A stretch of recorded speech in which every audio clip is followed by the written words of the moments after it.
semua yang baru. Malam Kak Mei, malam semua. Selamat malam Pak Rizky. Malam Pak Rizky.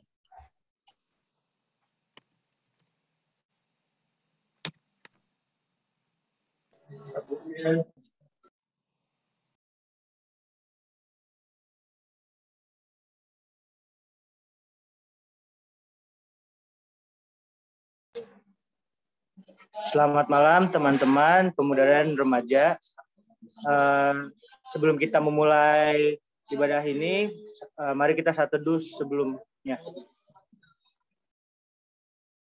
Satu teduh dimulai.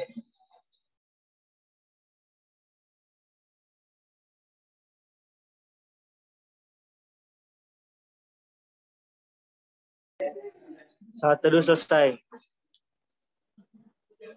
Sebagai pembukaan kita memuji Tuhan dari pujian Bagai Raja Wali.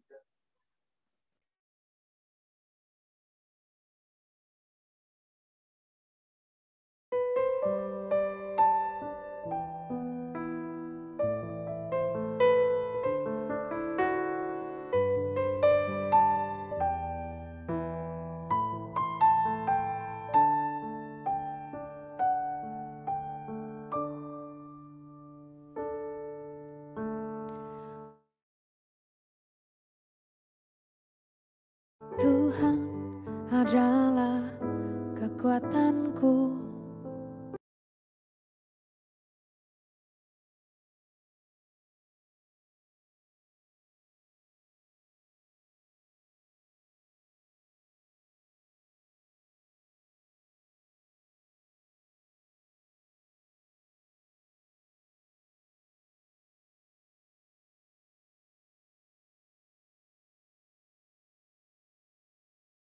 kekuatanku. Bersama Dia ku tak akan goyah.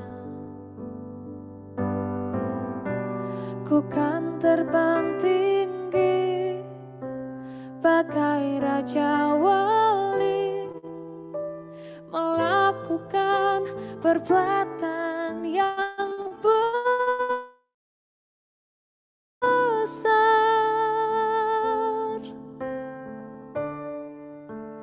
Ku kan terbang tinggi bagai Raja Wali dan melayang tinggi dalam kemuliaannya. Biar bumi bergoncang dan badai menerpa, ku kan terbang tinggi bersama Dia.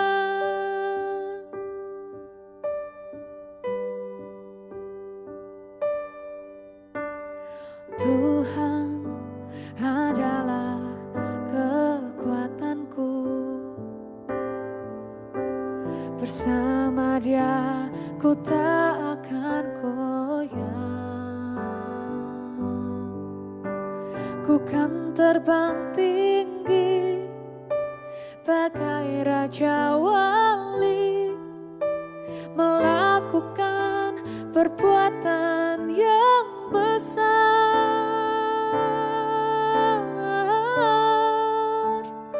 Ku kan terbang tinggi bagai Raja Wali dan melayang tinggi dalam kemuliaannya. Biar bumi bergoncang dan badai menerpa, ku kan terbang tinggi bersama Dia. Ku kan terbang tinggi bagai Raja Wali dan melayang tinggi kemuliaannya. Biar bumi bergoncang dan badai menerpa, ku kan terbang tinggi bersama Dia. ku kan terbang tinggi bersama Dia. Ku kan terbang tinggi bersama Dia.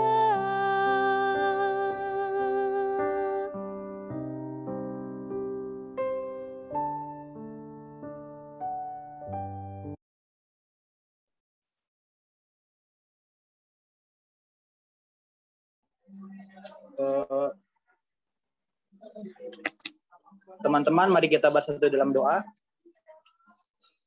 Tuhan Yesus, terima kasih karena Engkau telah memperoleh kami, Tuhan.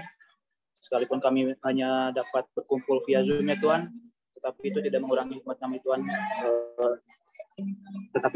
Hikmat kami, Tuhan, untuk beribadah kepadamu, Tuhan. Sebenarnya kami akan mendengarkan firman-Mu, ya Tuhan. Buka hati dan pikiran kami, Tuhan, agar kami dapat mengerti apa isi dari firman-Mu, Tuhan.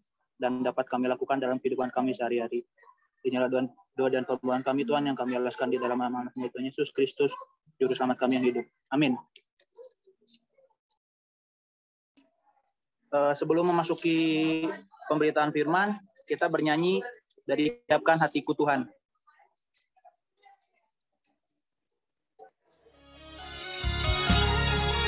Kusiapkan hatiku Tuhan untuk dengar firman-Mu saat ini.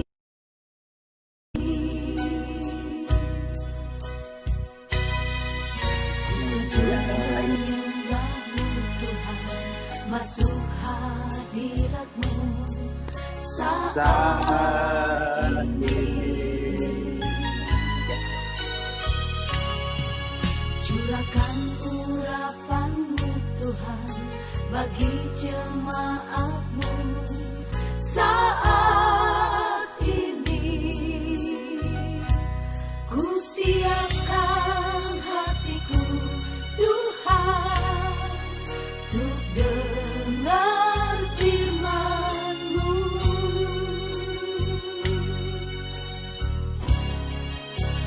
Firman-Mu tiada berubah,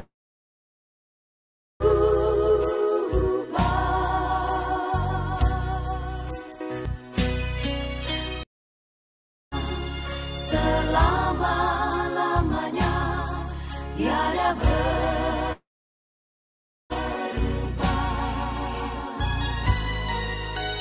Firman-Mu penolong hidupku, ku siapkan hatiku Tuhan untuk dengar firman-Mu.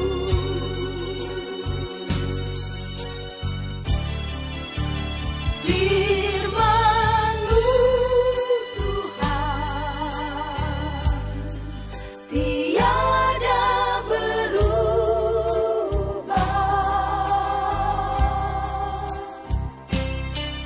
dahulu, sekarang, selama-lamanya tiada berubah.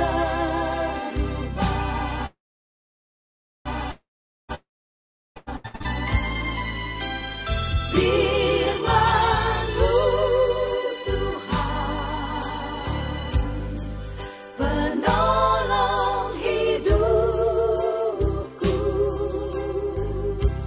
ku siapkan hatiku Tuhan untuk dengar firman-Mu. Ku siapkan hatiku Tuhan untuk dengar firman-Mu.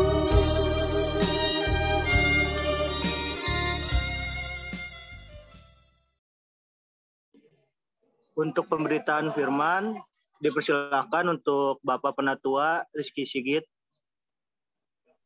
Baik, terima kasih untuk Kak Juan yang sudah menjadi liturgos pada malam hari ini. Selamat sore menjelang malam. Saya harapkan semuanya sehat di rumah masing-masing.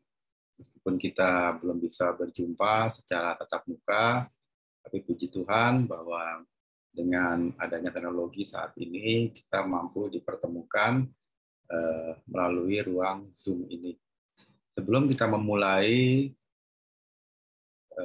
membaca, merenungkan firman Tuhan, mari kita bersama-sama berdoa. Ya Allah Bapa yang bertahta dalam kerajaan surga, terima kasih karena Engkau sendiri yang telah pertemukan kami pada sore hari ini untuk dapat bersama-sama mendengarkan dan merenungkan firman yang dari-Mu saja ya Tuhan. Tuhan, terima kasih atas penyertaan-Mu pada kami selama ini, para pemuda dan remaja GKP Bogor, yang Tuhan telah pimpin kami untuk menjalani hidup kami. Biarlah ya Tuhan, ampuni dosa-dosa kami, karena apalah kami, karena kami tidak memiliki kuasa. Apalagi kami memiliki banyak kesalahan-kesalahan. Biarlah hapuskanlah dosa kami ya Tuhan, biarlah semuanya kami bawa ke hadirat-Mu, sehingga kami berkenan di depan-Mu dan dapat merenungkan isi dari firman-Mu saja.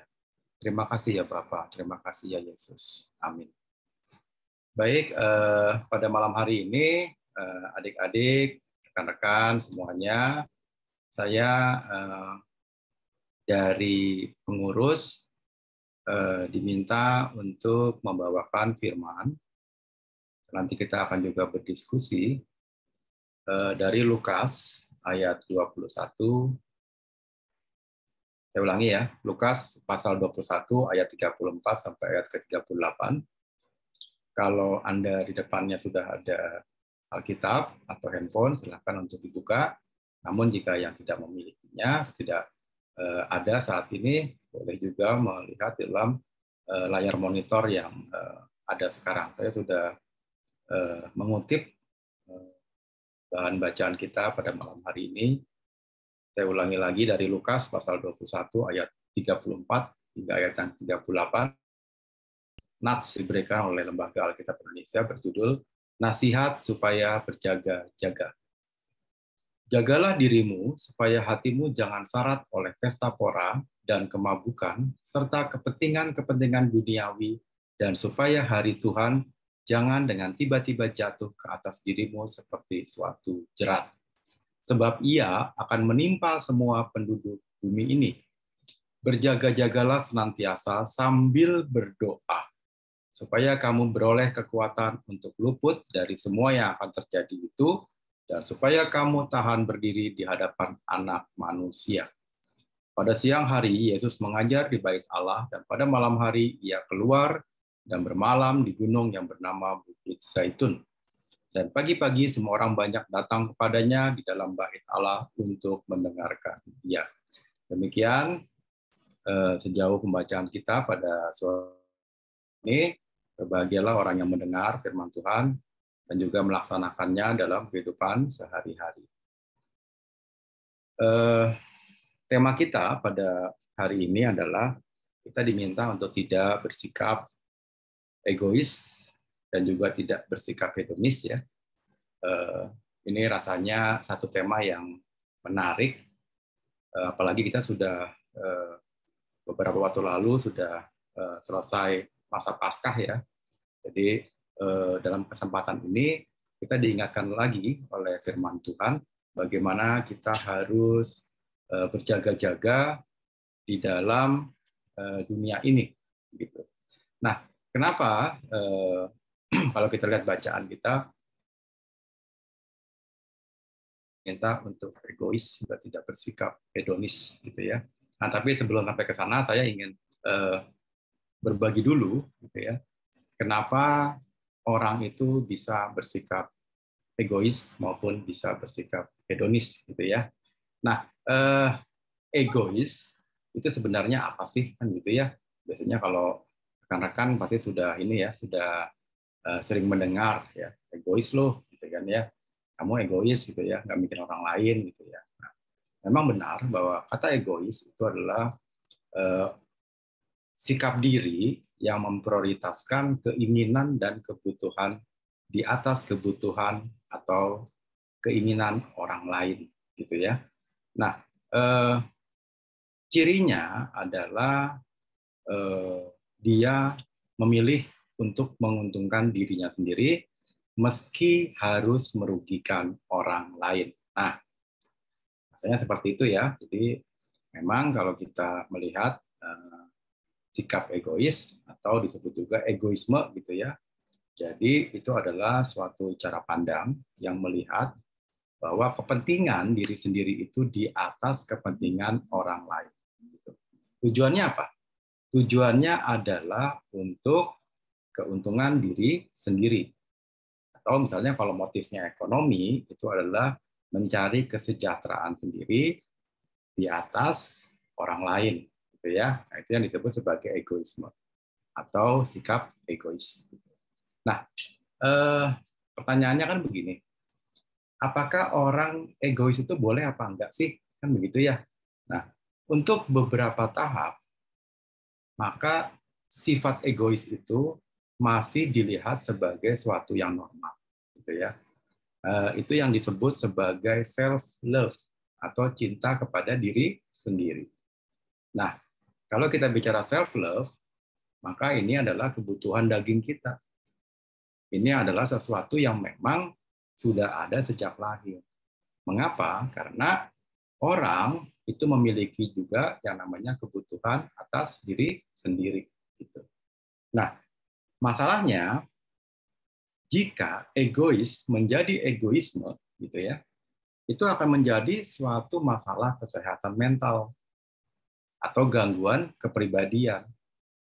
Nah, misalnya teman-teman mungkin sudah pernah dengar ya orang yang punya kepribadian yang sifatnya narsis gitu ya, super narsis gitu.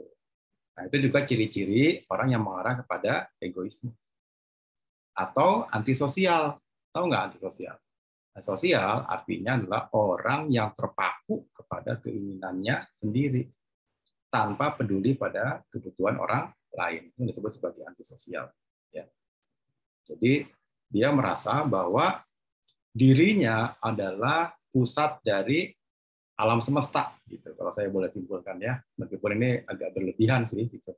Jadi semuanya itu orang atau lingkungan yang ada di sekitar dia itu harus melihat bahwa dirinya adalah pusat alam semesta atau pusat perhatian semesta. Ya. Nah, sikap egois ini para ahli psikologi bilang bahwa kalau ini masih di dalam atau ditunjukkan oleh anak-anak itu umumnya wajar. Ya, kalau anak-anak itu umumnya wajar. Kenapa? Karena memang dia masih melihat sesuatu itu dari sudut pandangnya sendiri. Belum melihat sudut pandang orang lain, gitu ya. Ya misalnya kalau anak-anak kan pasti banyak kebutuhannya ya, banyak kebutuhan untuk makan, untuk minum, untuk keamanan, gitu, atau untuk kesenangan dan lain-lain. Nah itu kebutuhan-kebutuhan tersebut itu adalah kebutuhan-kebutuhan yang memang menjadi kebutuhan primer bagi anak-anak. Apalagi anak-anak umumnya masih memiliki orang tua. Nah, orang tua itu memang dalam hal ini memenuhi kebutuhan anak-anak. Gitu, ya. Nah, persoalannya sikap egoisme ini jika terus berkembang, gitu, dari fase anak-anak menuju fase orang dewasa itu jadi masalah. Nah, orang tersebut masih melihat bahwa dirinya adalah pusat perhatian dari orang-orang sekitar. Nah, kalau kita lihat, ini kan rekan-rekan, teman-teman semua ini kan mulai meninggalkan fase anak-anak. Yaitu mulai masuk dari tahap remaja, dan kemudian nanti akan menjadi orang dewasa muda. Ya, jadi kalau pemuda, remaja itu biasanya dikategorikan dalam kelas usia 18 sampai kelas usia 25. Ya, orang-orang yang masih terus berkembang, gitu ya, menuju tingkat kedewasaan. Tingkat kedewasaan berbeda dengan tingkat kematangan. Ya. Oh, saya ulangi, maaf. Tingkat kedewasaan berbeda dengan usia. Ya. Dewasa kita bicara tentang kematangan, gitu ya. Kematangan yang ada dalam diri kita sendiri.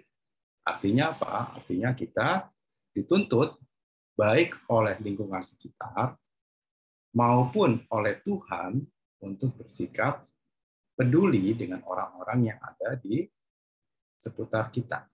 Gitu. Ya. Nah, baik. Kemudian sikap egois itu biasanya istilahnya 11-12 ya, atau istilahnya beriringan dengan yang namanya sikap hedonis. Ya. Jadi kita sudah kenal ya istilahnya egois. Sekarang kita masuk ke hedonis. Nah, apa sih hedonis itu? Hedonis itu adalah suatu sikap di mana kita itu mencari kesenangan dalam kehidupan kita. Semata-mata kesenangan adalah apa yang ingin kita cari. Kesenangan dalam arti kesenangan diri sendiri. Gitu. Misalnya sikap hedonis yang berhubungan dengan ekonomi. Gitu. Jadi kita senangnya jalan-jalan, atau kita senangnya nonton, kita senangnya makan, kita senangnya apa, itu sebenarnya adalah suatu sikap yang disebut sebagai hedon, ya, atau hedonism, gitu ya. Nah, apakah kita tidak boleh bersenang-senang? Kan begitu pertanyaannya ya. Boleh nggak sih kita senang-senang? Tentu saja kita boleh bersenang-senang. Kita boleh bersukacita. Kita boleh menunjukkan rasa di mana kita itu memiliki cinta kepada kehidupan yang kita ekspresikan melalui hedon, gitu ya. Tetapi jika berlebihan itu tidak boleh. Gitu ya. Boleh dong sekali-sekali kita merayakan, misalnya nih rekan-rekan pemuda, remaja, begitu ya. Sekali-sekali berkumpul. Kemudian sekali-sekali merayakan, gitu ya, senang-senang, berpesta, gitu boleh, nggak ada yang melarang, boleh, ya bersukacita bersama-sama, atau misalnya teman-teman juga mengucapkan ekspresi kesenangan teman-teman secara individu itu boleh. Nah persoalannya adalah jika sikap hedonis ini berlebihan, itu yang nggak boleh, gitu kan? Apalagi memandang hedonisme itu adalah hal paling penting dalam kehidupan kita. Itu nggak boleh. Nah, sebaliknya, kita harus menunjukkan sukacita atau ekspresi kesenangan itu dengan rasa bersyukur. Ya. Syukur bukan hanya semata-mata karena kita memiliki rasa sikap yang kita lihat sebagai hanya menyenangkan diri kita sendiri. Tapi itu harus dibawa dalam rasa syukur. Syukur kepada Tuhan dalam hal ini. Ya. Nah, saya ingin kembali ke dalam bahan bacaan kita. Ya, tadi dari Lukas pasal 21 ayat 34 sampai ayat 38.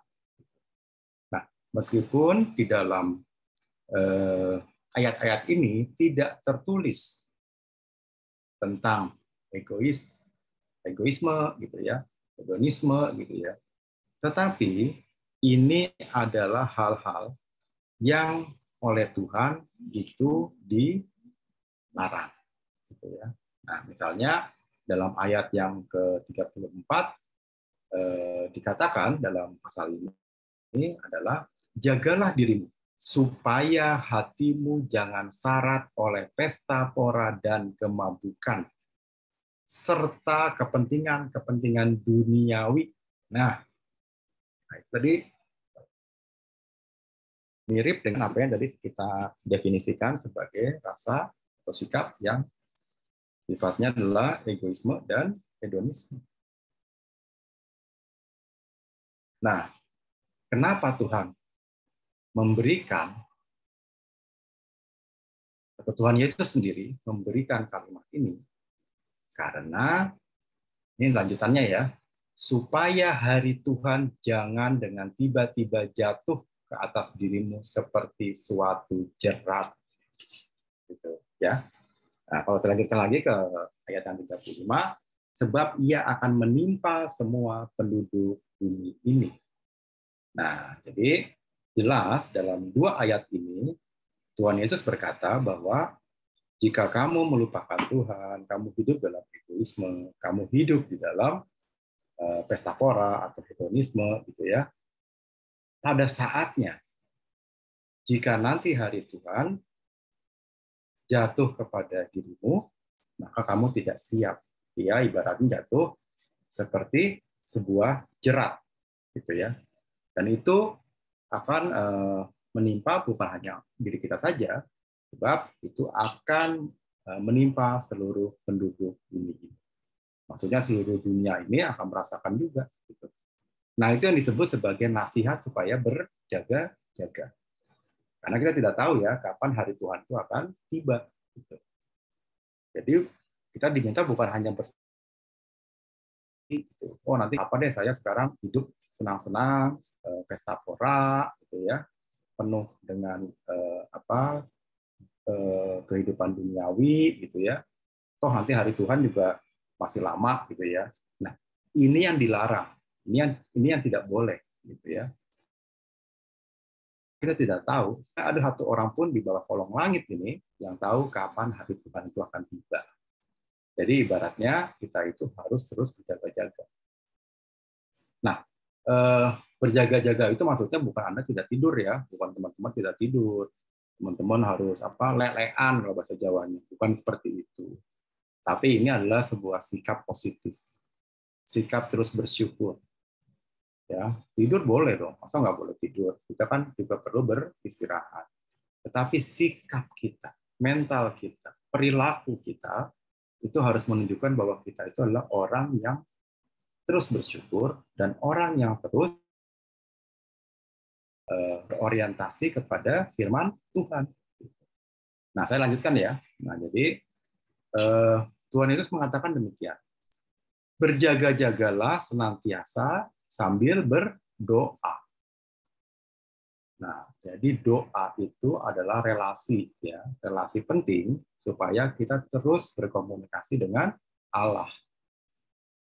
Jadi bukan hanya tanpa kita tahu apa sebenarnya yang diinginkan oleh Tuhan. Karena doa itu kan seperti kita sedang berkomunikasi ya dengan orang lain ya. Kita di dalam doa itu selain kita memohon Tuhan, tapi sebaliknya juga Tuhan akan membukakan hati kita supaya kita dekat dengan Tuhan, gitu ya. Nah, supaya apa? Supaya kamu beroleh kekuatan untuk luput dari semua yang akan terjadi itu. Jadi dalam ayat ini, dengan cara kita berjaga dan juga berdoa, Tuhan sendiri menyatakan bahwa apa yang akan terjadi pada hari Tuhan itu akan luput dari kita. Dan supaya kamu tahan berdiri di hadapan anak manusia. Nah, di sini Tuhan Yesus sendiri sudah mengatakan bahwa Tuhan Yesus akan datang kedua kalinya, dan pada saatnya nanti kita akan berdiri bersama dengan Tuhan Yesus. Ya, itu yang diajarkan oleh Tuhan Yesus ya. Jadi di Bait Allah 2000 tahun yang lalu Tuhan Yesus sendiri yang mengatakan demikian. Bahkan Tuhan Yesus sendiri yang kemudian mengajarkan kita berdoa, karena Tuhan Yesus sendiri adalah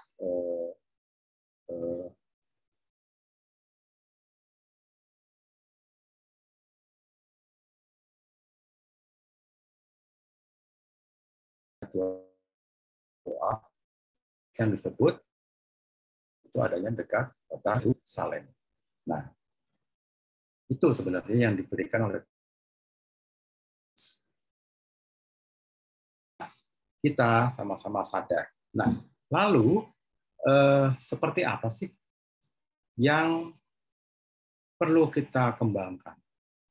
Apa sih yang perlu kita lakukan? Kalau kita sebagai anak-anak Tuhan ingin hidup menjauhi hal-hal yang sifatnya egoisme dan juga hedonisme. Nah, ini saya mau kasih sebuah konsep supaya rekan-rekan juga paham ya. Mungkin ada sebagian yang belum pernah dengar, namanya adalah altruism. Altruisme atau altruism. Apa itu? Itu adalah sikap diri untuk memperhatikan kesejahteraan orang lain tanpa kepentingan diri sendiri, gitu ya. Nah, ini adalah ajaran gereja juga, ajaran Tuhan Yesus sendiri, gitu ya. Bahkan Tuhan Yesus sampai mati di kayu salib. Itu adalah yang paling tinggi, altruisme yang paling tinggi. Di mana Tuhan mati buat kita.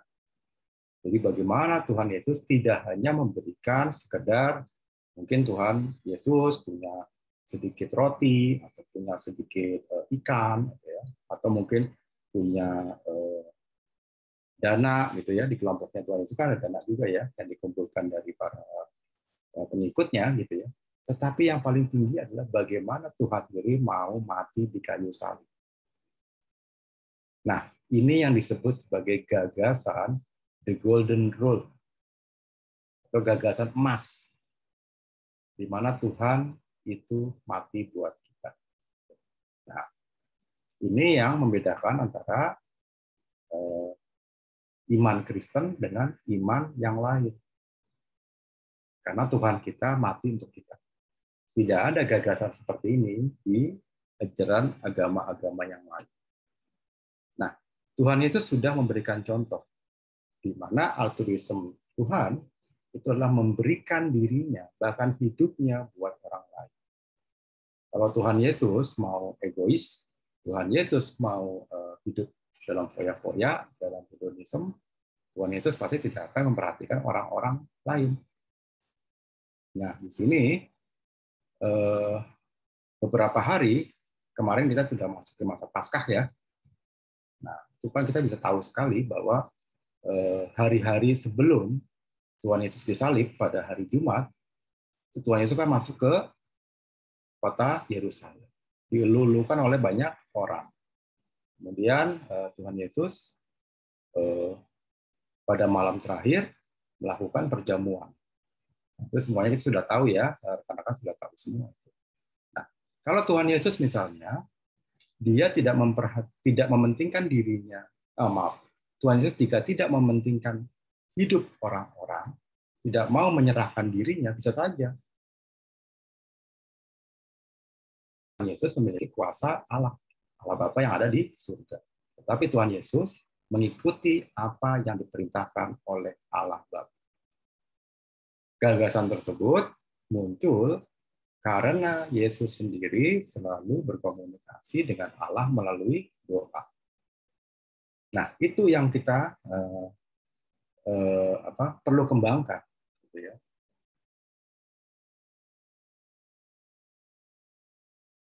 Manusia sangat jauh dengan Tuhan Yesus, karena Tuhan Yesus adalah yang sempurna.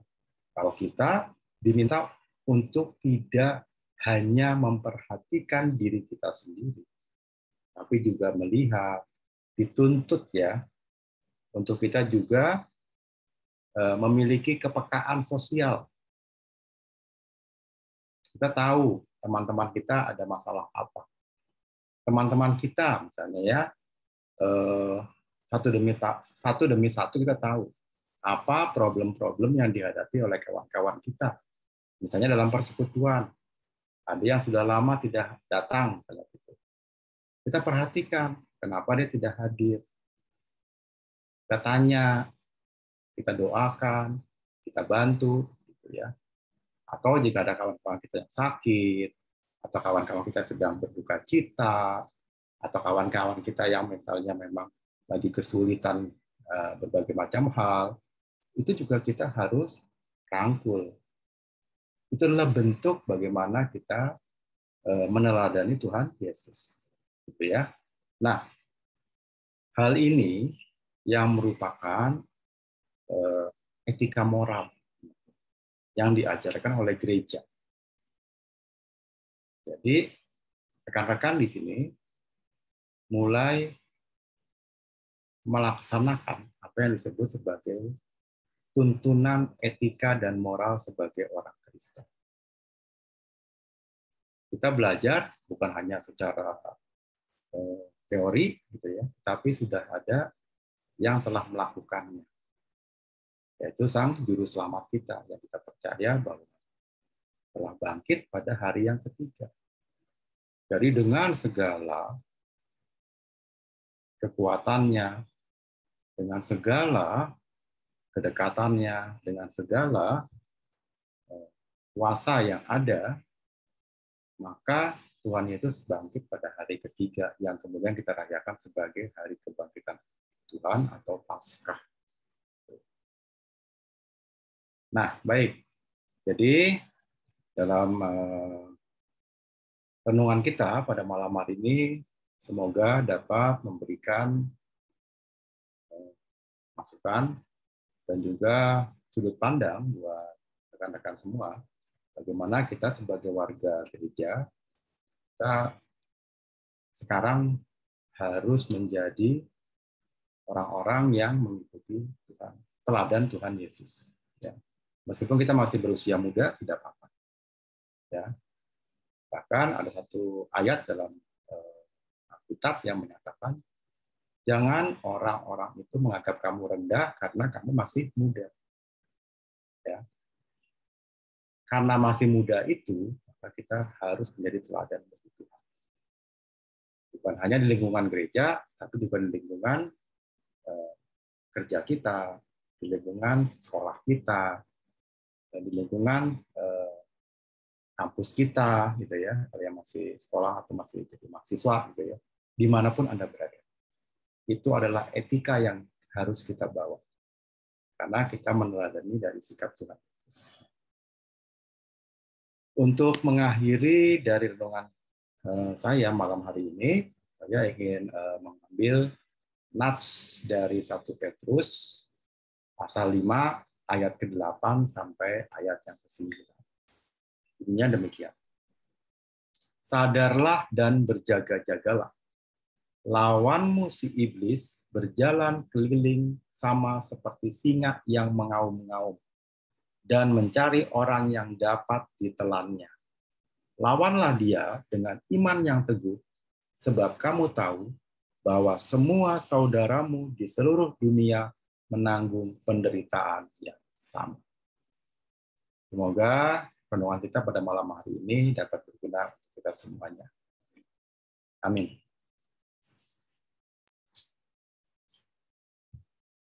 Saya tidak tahu apakah malam ini ada diskusi atau hanya renungan. Saya persilakan, saya kembalikan lagi kepada Liturgos. Terima kasih.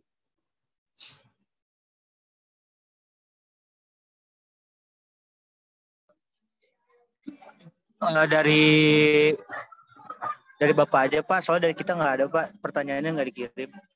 Baik. Ya, jadi nyata ada sesi sharing ya dan diskusi ya. Nah, ini ada 2 pertanyaan yang diberikan kepada saya. Yang pertama, nanti boleh dijawab ya, yang pertama atau yang kedua, atau mau langsung saja, atau mau cerita yang lain juga boleh. Yang pertama adalah, mengapa pemuda masih sering bersikap egois dan mengutamakan kesenangan pribadi? Ya. Dan yang kedua, bagaimana pemuda dapat mewujudkan persekutuan doa, baik secara pribadi maupun dalam persekutuan di gereja? Ya, silakan. Didiskusikan. Boleh diulangin sekali lagi Pak, biar lebih paham yang lainnya juga Pak. Jika berkenan, saya mau tutup dulu ya. Ini share screen-nya milik Juan ya. Saya mau tampilkan saja. Tampilan aja. Ya, bentar ya. Oke Pak, ya. Nah, ini ya. Ini yang saya terima, semoga bisa terlihat. Jadi pertanyaan pertama adalah, mengapa pemuda atau sering bersikap egois dan mengutamakan kesenangan pribadi?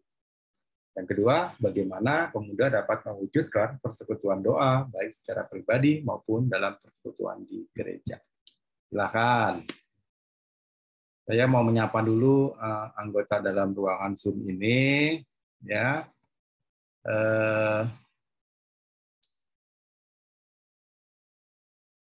Selamat malam buat Mbak Dita, selamat malam buat Kak Kania, selamat malam Kenia, selamat malam Kiana, selamat malam Andi, selamat malam Reina, selamat malam Dimas, Kak Dimas, selamat malam Divo, selamat malam Kak Dwike, selamat malam Giovanni, selamat malam Jason, selamat malam Jonathan, selamat malam Juan dan Michael, ya. Selamat malam Preva dan Steve, selamat malam Valen. Ya semua ya. Jadi terima kasih sudah bergabung dalam malam hari ini. Silakan kalau ada yang mau sharing, ada yang mau menjawab, ada yang mau berbagi cerita, ya persilakan. Ya, silakan teman-teman kalau ada yang mau menjawab pertanyaannya atau mau sharing juga boleh ya. Silakan, jangan malu-malu.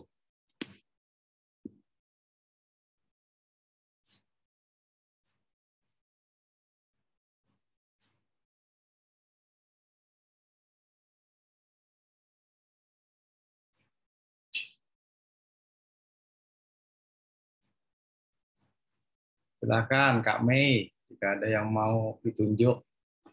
Tuh. Gitu ya. Kalau nggak ada yang mau mengajukan diri, biasanya udah giliran tunjuk nih.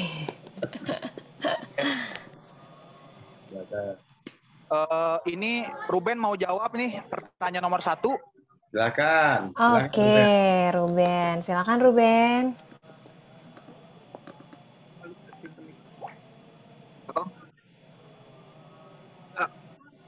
Ada ya, kedengeran kan? Halo. Ya, terdengar. Kedengeran nggak suaranya? Iya, terdengar. Shalom. Pertanyaan yang pertama, mengapa pemuda itu lebih mementingkan maksudnya masih terbawa keegoisannya gitu. Menurut aku sih yang pertama, pemuda itu mungkin masih ibaratnya kan kalau misalnya masih di bawah umur itu atau di masa dini itu, anak-anak muda lebih mementingkan hal-hal duniawi gitu, kayak misalnya nongkrong sama temen. Emang zaman sekarang kalau misalnya dilihat, aku juga begitu, maksudnya kalau misalnya sekarang tuh dilihat-lihat anak-anak kan masih mementingkan diri sendiri, kesenangannya sendiri, menikmati masa muda lah istilahnya, bukan begitu ya. Mungkin emang sebenarnya anak-anak muda itu belum merasain hidup yang belum kita rasakan, kayak misalnya dunia kerja semua gitu. Mungkin yang lain-lain yang kita belum pernah kita rasakan gitu. Jadi dari diri masing-masing masih belum bisa berkembang sama apa yang ada di luar gitu. Masih ya sebenarnya pergaulan juga mempengaruhi sih Kak. Jadi intinya kita di masa muda ini, kalau aku nih di masa muda ini mungkin lebih sering belajar sih, kayak dari orang tua, dari teman-teman juga kadang memahami sifat-sifat orang lain yang mungkin bisa jadi pelajaran buat kita gitu. Contoh-contoh orang baik, orang di luar sana, ya mungkin orang-orang yang punya masalah banyak, itu kadang kita suka dengerin gitu ceritanya, oh jadi begini gitu. Emang agak sulit lah buat beradaptasi di hidup yang sekarang. Itu sih Kak. Oke, thank you Ruben. Mungkin mau ditanggapi dulu sama Pak Rizky. Ya, terima kasih ya untuk Ruben yang udah berbagi ya cerita tentang alasan kenapa ya muda itu disebut masih suka menikmati hidup gitu ya, kesenangan pribadi, dan juga kadang-kadang juga bersikap egois gitu ya. Jadi memang secara penelitian itu adalah masa pemuda, itu adalah masa pencarian jati diri gitu ya. Jadi kalau kita bicara tentang fase atau proses dari anak-anak menuju kepada kedewasaan, itu pasti kan ada yang namanya fase dewasa muda ya. Sebelumnya ada fase remaja gitu. Nah, dalam fase tersebut memang bentuk atau keinginan atau sikap yang memang bisa kita ekspresikan ya dalam keseharian kita gitu. Nah, ini salah satunya. Misalnya tadi kita mau nongkrong, kita mau senang-senang sama teman, itu nggak salah kok. Nggak ada yang menyatakan bahwa itu salah. Gitu ya. Nah, itu adalah bagian dari proses menuju kepada pendewasaan. Nah, yang kemudian menjadi salah apabila kita melupakan Tuhan dan juga jauh dari Tuhan, hidup jauh dari Tuhan, dan kemudian kita terperangkap tadi dalam hal-hal yang sifatnya keduniawian. Dalam masa muda juga tentu saja kita juga kadang-kadang mementingkan diri sendiri, gitu ya. Karena kita juga masih banyak yang perlu kita atau kita ingin untuk kita capai. Gitu. Kita ingin menempatkan atau mencapai, gitu ya, cita-cita kita setinggi langit, gitu ya. Tentu saja itu dibutuhkan adalah bagaimana kita melihat ke dalam diri kita sendiri. Nah, ini berbeda dengan misalnya nanti kalau sudah sampai taraf di mana kita merasa bahwa diri kita sudah settle gitu ya, sudah mapan gitu ya. Kita sudah sadar bahwa Tuhan tempatkan kita dalam situasi saat ini, dalam status sosial yang seperti ini, karena Tuhan pasti berkehendak. Gitu. Nah, itu nggak ada yang salah. Nggak ada yang salah bagi saya, dan juga kalau saya coba-coba lihat dari berbagai macam literatur gitu ya, bahwa ini adalah suatu hal yang normal. Gitu. Yang tidak normal adalah jika kita mengembangkan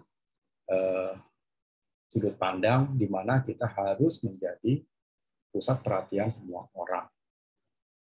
Menjadi salah, kemudian kalau kita terjerumus dalam kehidupan yang sifatnya pesta pora, hedonisme, gitu ya, boros, gitu ya, tidak memperhatikan orang lain, gitu ya, itu yang salah.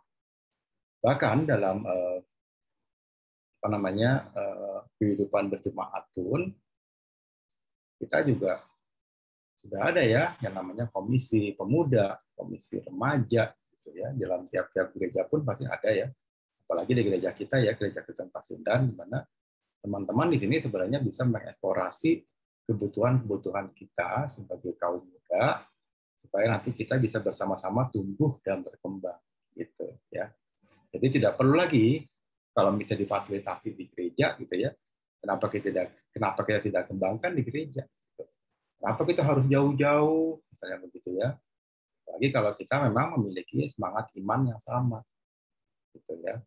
Memiliki moral dan etika yang sama. Sehingga kita sama-sama nanti ke depannya bisa tumbuh dan berkembang sejalan dengan masa pencapaian kita untuk masuk ke dalam usia dewasa. Demikian ya, kira-kira ya jawaban saya ya. Baik, silahkan kalau ada yang mau menambahkan, atau yang mau berbagi cerita, silakan.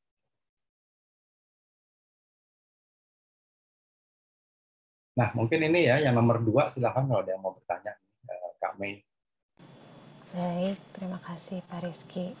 Silakan Juan dan Michael boleh dipandu lagi. Terima kasih Ruben atas jawabannya tadi. Sekarang ke pertanyaan nomor 2, ada yang mau jawab mungkin?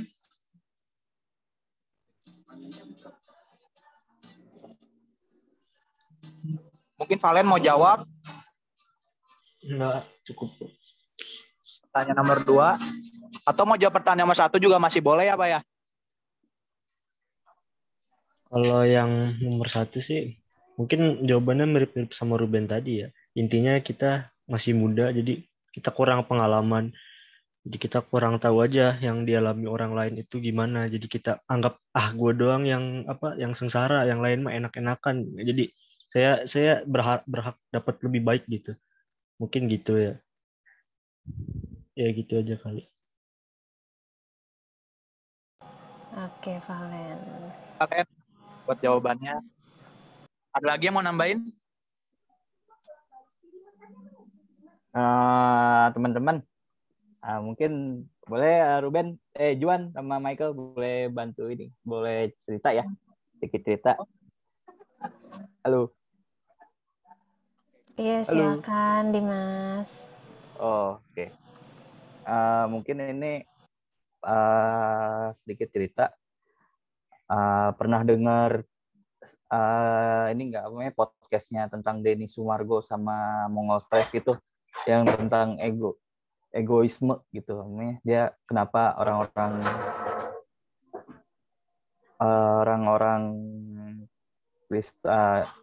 dia tuh pas masuk gereja setan itu kan ada statement yang menarik nih, katanya sih gini, mereka tuh katanya kan gini, dia kenapa kita tuh bersikap egois karena mungkin dari kitanya tuh ketika seorang membutuhkan pertolongan, kita tuh misalkan nih, kita mau bayar kosan.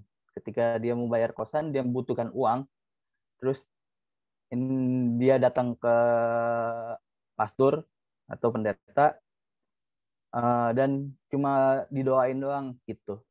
Tetapi pas dia didoain cuma udah gitu doang, dia nggak cuma nggak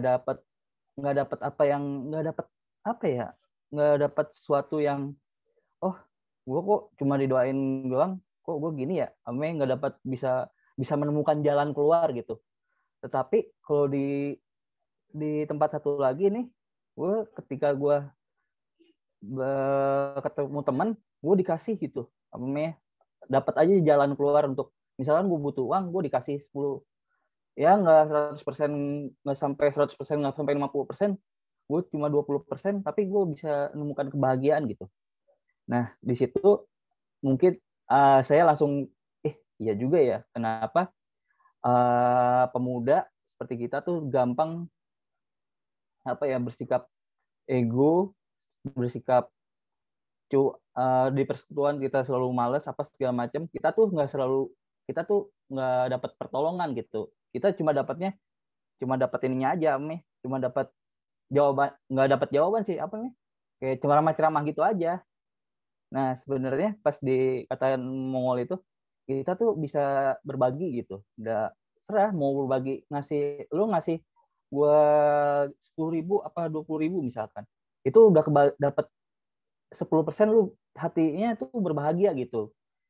Dan ya juga sih, pas menurut saya bilang, ya juga ya, kita menolong ketika teman kita mendapatkan suatu masalah, kita bantu, tapi bantunya tuh bantu dalam rangkul, bukan hanya rangkulan ya, tapi juga berbagi gitu. Itu sih menurut saya. Jadi ya juga terkadang ego kita tuh cuma dapat balas, cuma omong gitu aja tanpa membantu ya. Mungkin itu aja sih teman-teman yang saya sharekan. Mungkin ada lagi tanggapan. Terima kasih Kak Dimas buat jawabannya. Iya, sama-sama. Mungkin ada yang mau nambahin lagi ya?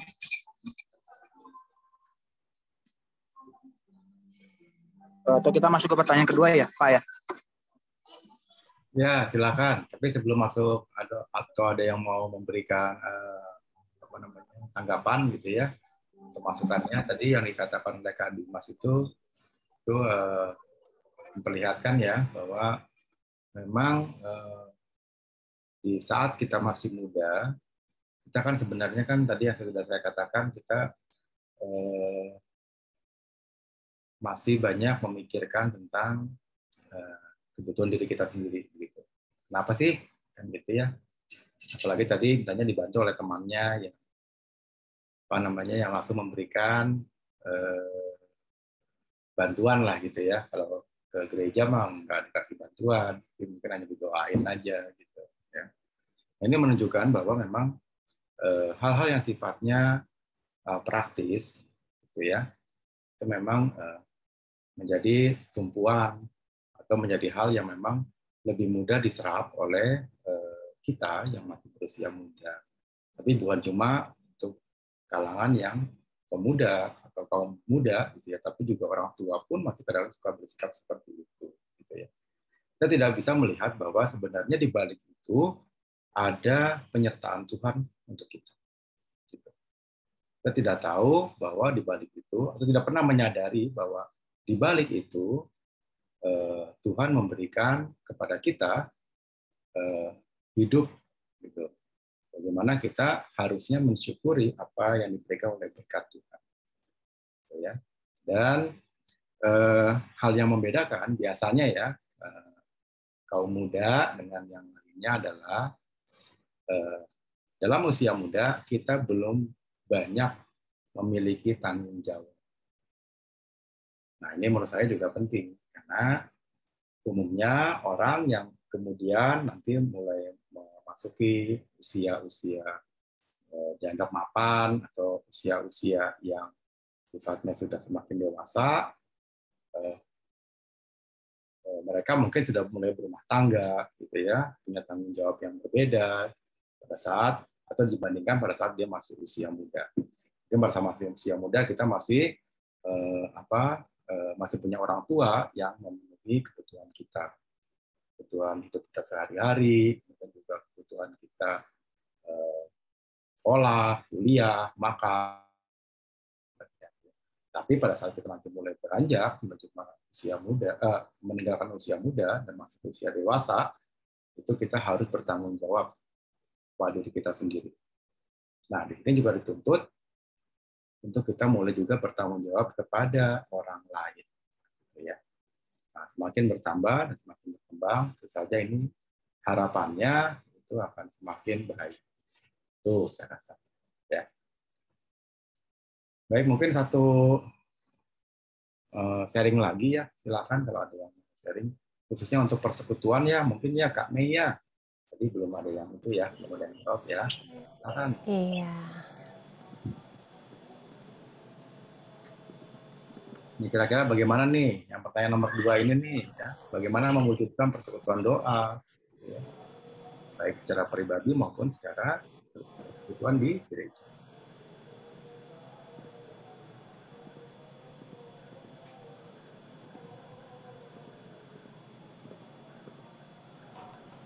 Yuk, ada yang mau share?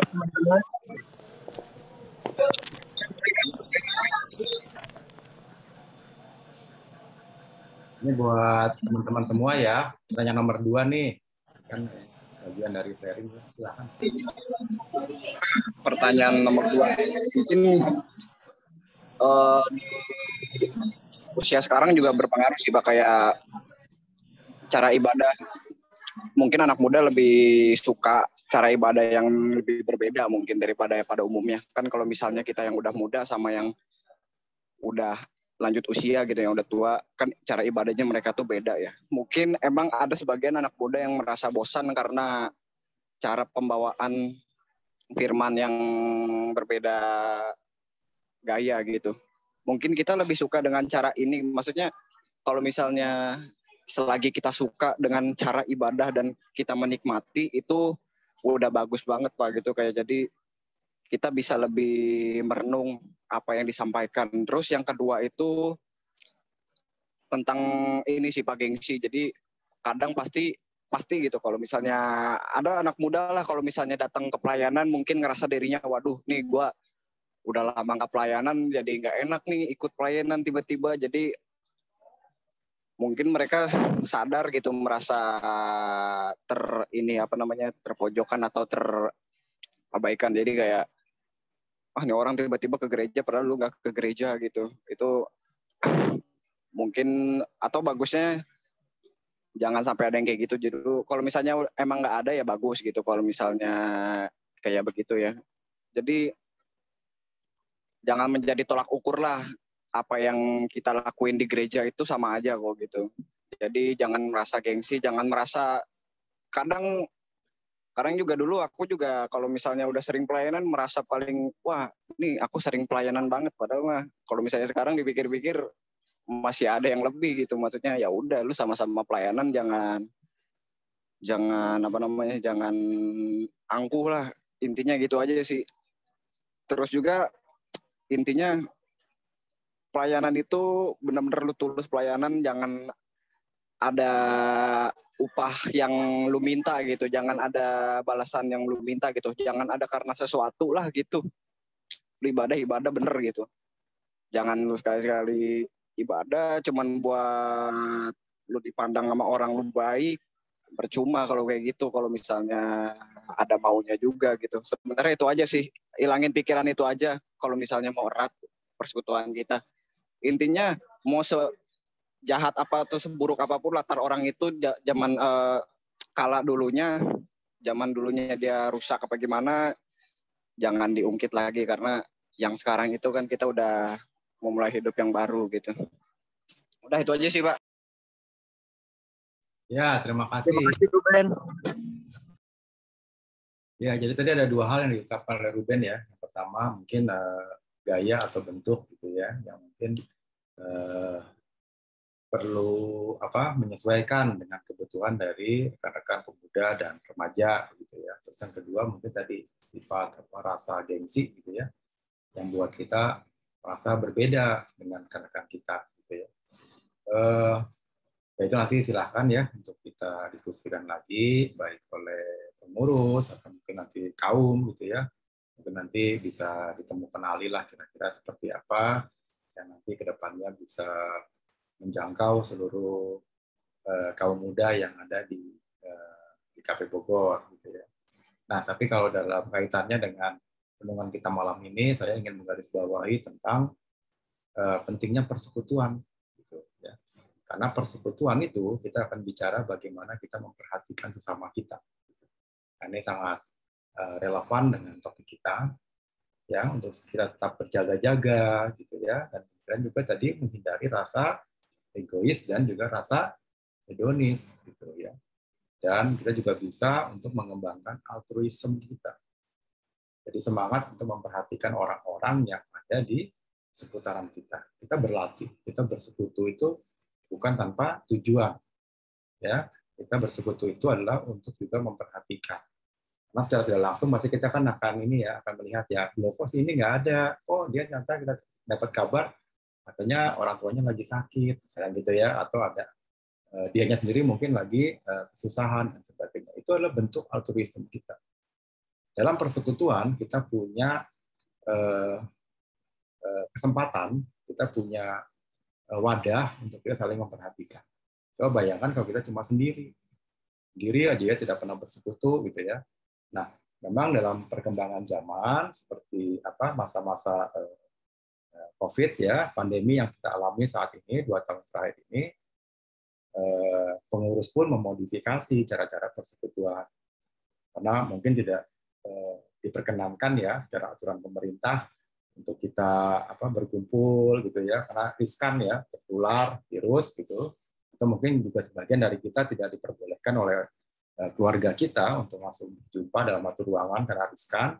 Kita memodifikasi bentuk persekutuan itu melalui gaya-gaya seperti sekarang ya, dengan Zoom gitu ya. Mungkin kita di rumah kita masing-masing saja ya membuka Zoom-nya, tapi kita tetap menjadi satu tubuh, menjadi satu bentuk persekutuan gitu ya. Nanti ke depannya seperti apa saya juga tidak tahu gitu ya. Mungkin nanti kita bisa kembali lagi berjumpa atau hybrid gitu ya, atau nanti mungkin bisa kembangkan cara-cara di mana kita bisa kunjungan dan sebagainya. Nanti itu bisa dipikirkan juga oleh pengurus gitu ya, dan juga oleh rekan-rekan satu komisinya. Tadi saya sudah merasa bahwa yang disampaikan oleh itu benar ya. Jadi kita tetap harus berada dalam persekutuan. Jangan tinggalkan persekutuan. Apalagi ini persekutuan pemuda yang memang secara kelas usia itu sama dengan kita, nggak terlalu jauh gitu ya. Jadi artinya masalahnya mungkin juga serupa, gitu ya, persoalan-persoalan yang kita hadapi juga mungkin serupa, gitu ya, atau bahkan kita juga bisa belajar dari kawan-kawan kita yang dalam persekutuan tersebut. Itu kira-kira ya. Demikian mungkin ya Kak Mei dan Kak Juan. Baik, Pak Rizky, terima kasih. Silakan dilanjut Juan dan Michael.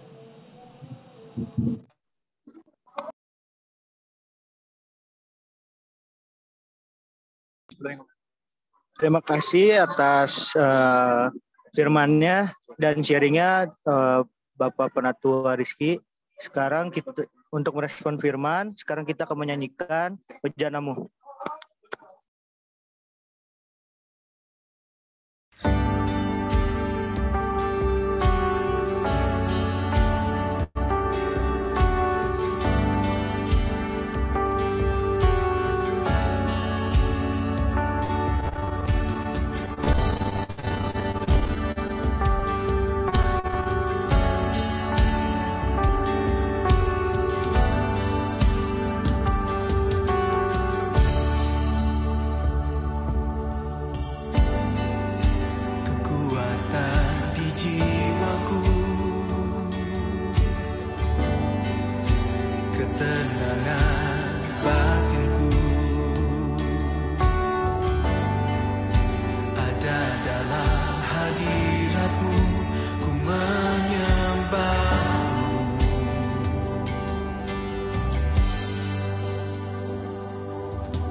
Bersama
Sekarang kita memasuki kepada persembahan syukur.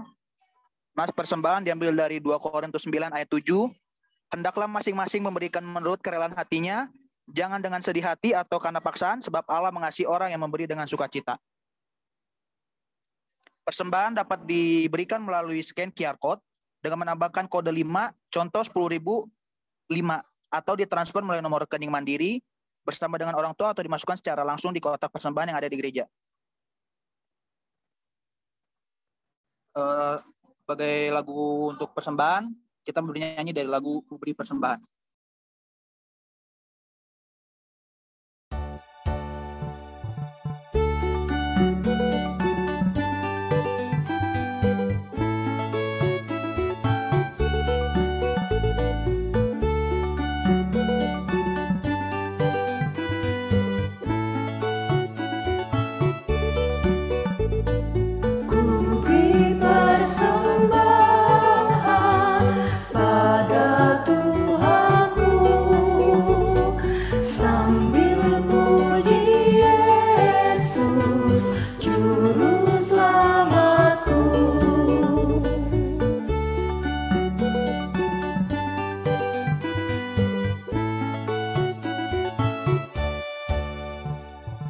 Dengan sukaria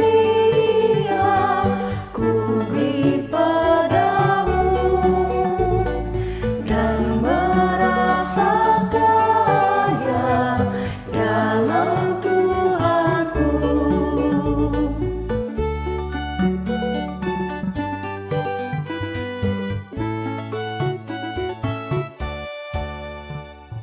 Mari kawan-kawan, rela hatilah, bawa persembahan, datanglah segera.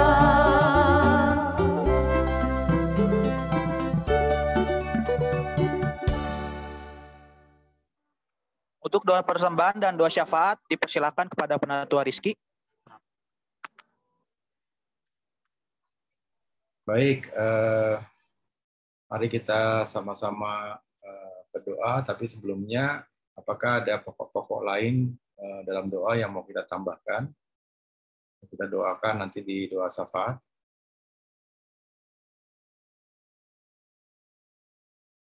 Apakah ada? Saya Pak, saya minta didoain buat untuk persiapan saya untuk kedepannya untuk masuk ke universitas negeri, mau tes ini kan UTBK. Ada lagi?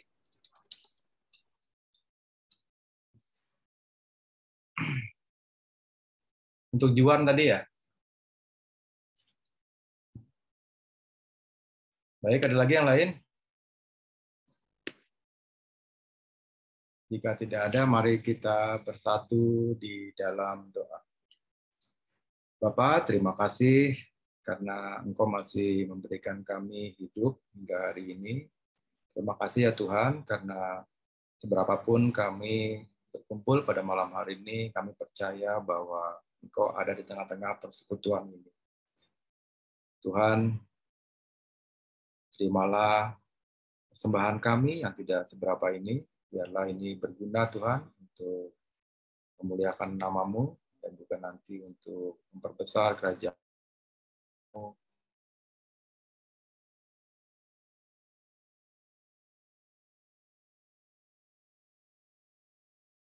Distribusi dari dana yang kami kumpulkan atau berkat yang kami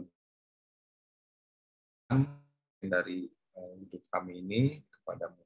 Tuhan, kami juga ingin berdoa pada malam hari ini untuk rekan-rekan kami di Komisi Pemuda dan Remaja.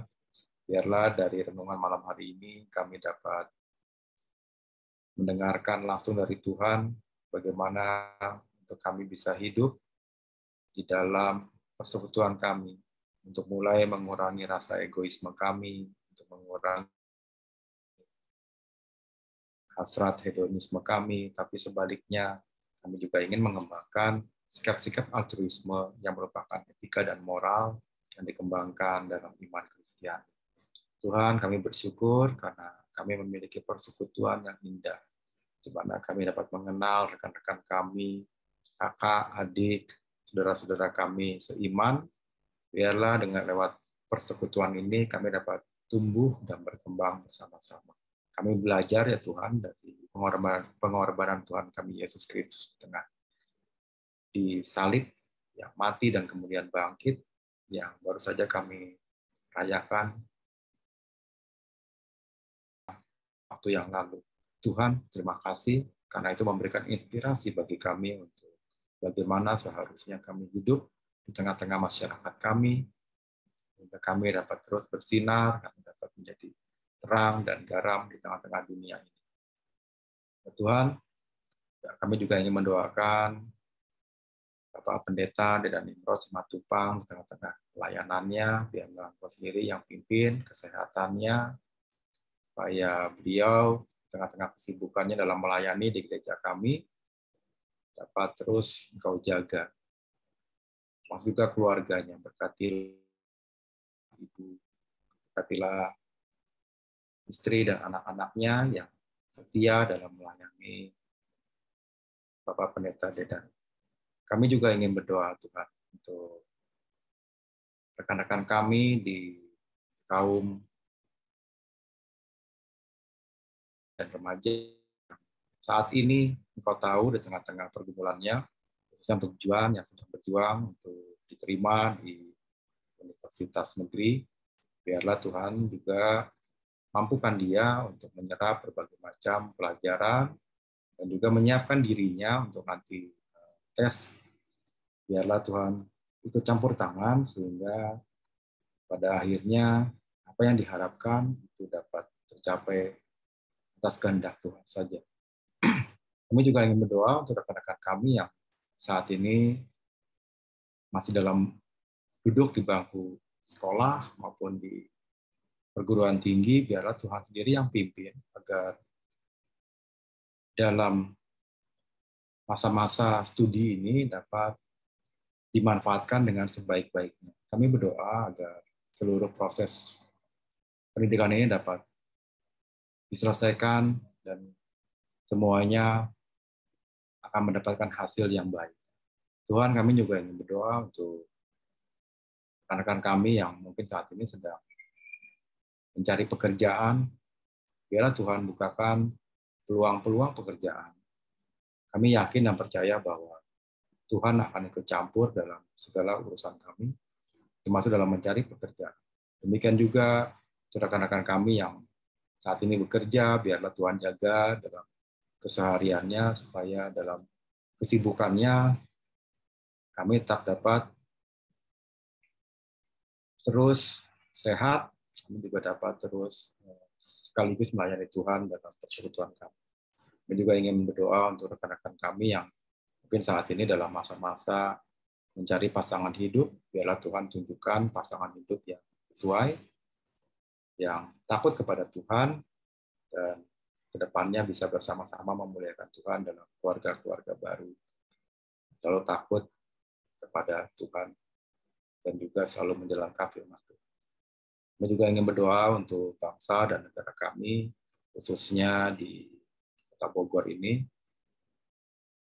Meskipun saat ini COVID-19 sudah mulai melandai, tapi biarlah kami tetap tidak teledor, kami tetap terus melaksanakan anjuran atau aturan yang diberikan oleh pemerintah melalui program-program prokes. Biarlah kami juga terus serta membantu sesama kami yang juga membutuhkan pertolongan, karena kami yakin bahwa keberadaan kami saat ini adalah untuk hidup bersama-sama dalam masyarakat yang dimana kami tempatkan di Kota Bogor ini. Kami juga mendoakan untuk saudara-saudara kami yang saat ini umat Muslim yang sedang menjalani ibadah puasa dan sebentar lagi juga akan merayakan Idul Fitri. Dan sebagian dari mereka juga akan mudik ke kampung halamannya masing-masing. Biarlah Tuhan sendiri yang pimpin agar seluruh proses ini dapat berjalan dengan baik, dan juga mereka yang akan pulang ke kampung halamannya dan juga bisa kembali ke tempat mereka menuju, dan juga pada saat mereka pulang kembali ke rumah mereka masing-masing. Tuhan pimpin juga agar pemerintah kami yang saat ini juga menyiapkan proses-proses untuk memfasilitasi warga negara yang ingin mudik juga dapat berjalan lancar. Kami juga ingin berdoa agar setelah libur Idul Fitri ini, pandemi tidak semakin menjadi buruk. Biarlah Tuhan yang menjaga kesadaran masyarakat Indonesia untuk selalu menjaga kesehatan masing-masing. Tuhan, masih banyak dari hal-hal yang ingin kami sampaikan kepada Tuhan, tapi kami yakin bahwa Tuhan mendengarkan doa yang kami panjatkan secara pribadi dalam kesempatan malam ini. Biarlah Tuhan dengar permohonan kami, Tuhan. Kau sendiri yang kemudian membalas, kemudian Tuhan sendiri yang memberikan jawaban terhadap doa-doa kami. Tuhan, kami ingin alaskan doa kami yang jauh dari sempurna ini dengan doa yang diajarkan oleh Tuhan Yesus sendiri, yaitu doa Bapa kami sebagai berikut. Bapa kami yang ada di sorga, dikuduskanlah namamu, datanglah kerajaanmu, jadilah kehendak-mu, di bumi seperti di sorga. Berikanlah kami pada hari ini makanan kami yang secukupnya.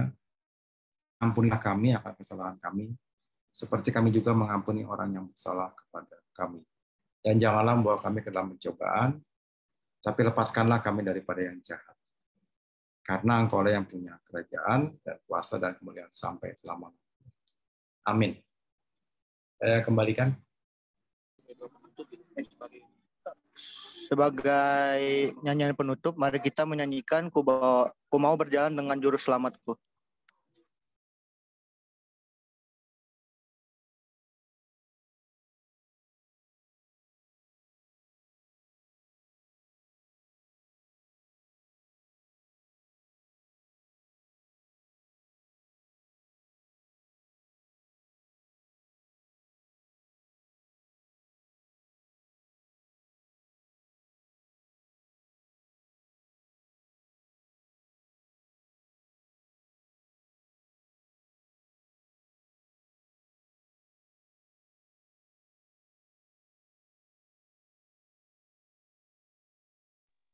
Kak, suaranya belum ada, Kak.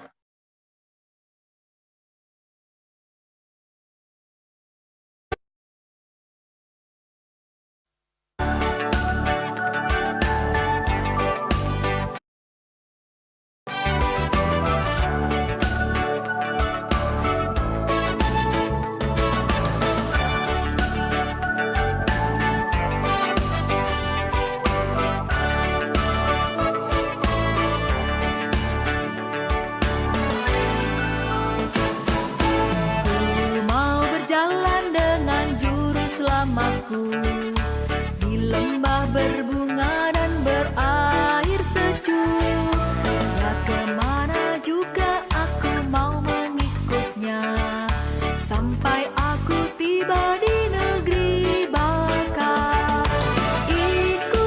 Ikut Tuhan Yesus, ku tetap mendengar dan mengikutnya. Ikut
selamat hatiku teguh di lembah dan bukit yang perlu ku tempuh.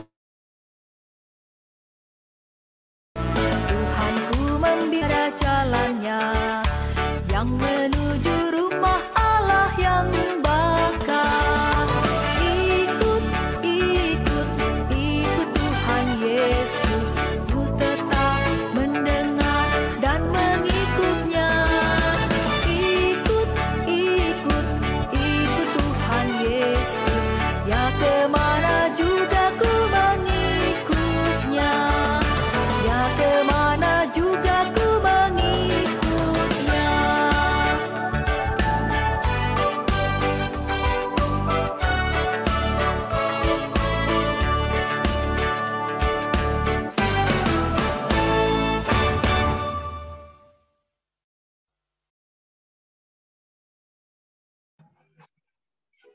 Untuk berkat dipersilakan untuk Bapak Penatua Rizky. Baik, mari kita bersama-sama mendapatkan berkat dari Tuhan. Jangan takut pada apapun, biarlah semuanya kita berjalan dengan Tuhan. Kiranya Tuhan memberikan kekuatan kepada umat-Nya, dan Tuhan kiranya memberikan umat-Nya damai sejahtera. Amin. Amin.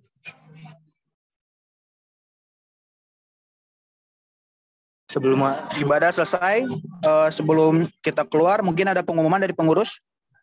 Ada. Ya, silakan.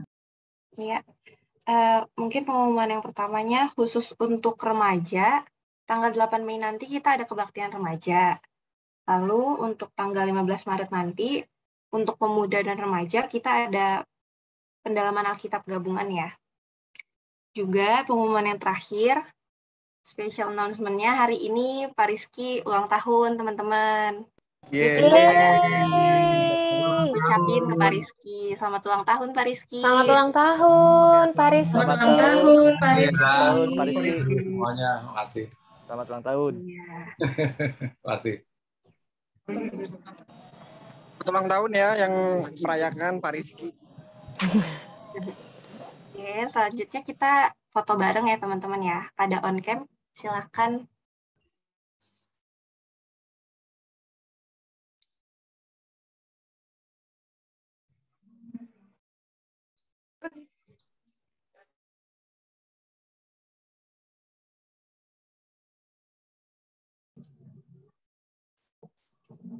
Stefani. Oke.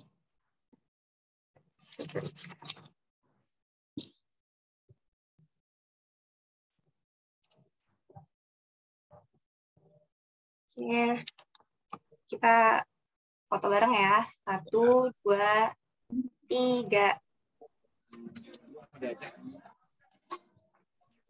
Lagi. Bentar.